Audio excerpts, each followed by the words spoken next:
So in some of our other videos we've talked about the annual allowance, how much you can put into pensions, and also the ways to use carry forward. Another issue to be mindful of is the concept of tapering of the annual allowance. And this is an issue if someone is earning more than £110,000. The amount that you can put in is in total into a pension per tax year is £40,000, and that's assuming you have the earnings to support it.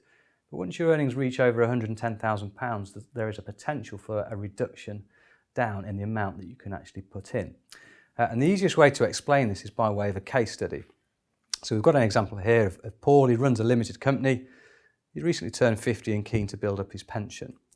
He has an overall remuneration package, which is a combination of salary and dividends, and that's in the region of £130,000.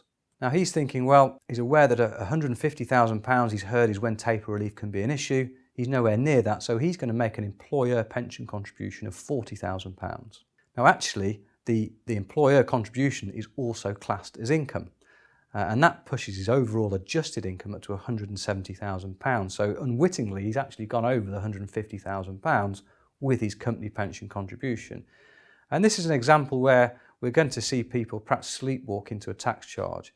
And so let's work through the figures in a bit more detail, and then we can establish exactly what kind of tax charges could be applicable to Paul's circumstances.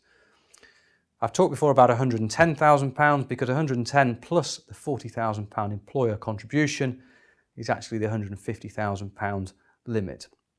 So let's take this adjusted income limit. Now he's gone over this by £20,000. Now that means that his pension contribution has been reduced by £10,000 because every £2 you go over the adjusted income limit sees a reduction in your pension contribution of £1. So he's £20,000 over, therefore there is a reduction down of £10,000.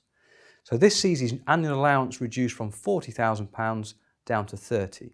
Now he's paid in £40,000 and therefore there's been an excess of £10,000 paid in. And for that, we see a tax charge of 45%. So he's going to be paying £4,500 in tax for making a pension contribution which he thought was well within the limits. Now, in Paul's situation, he can actually make the most of carry forward. So just as a refresher, carry forward is a way of being able to use previous year's allowances that perhaps haven't been used to boost your pension contributions for the current tax year.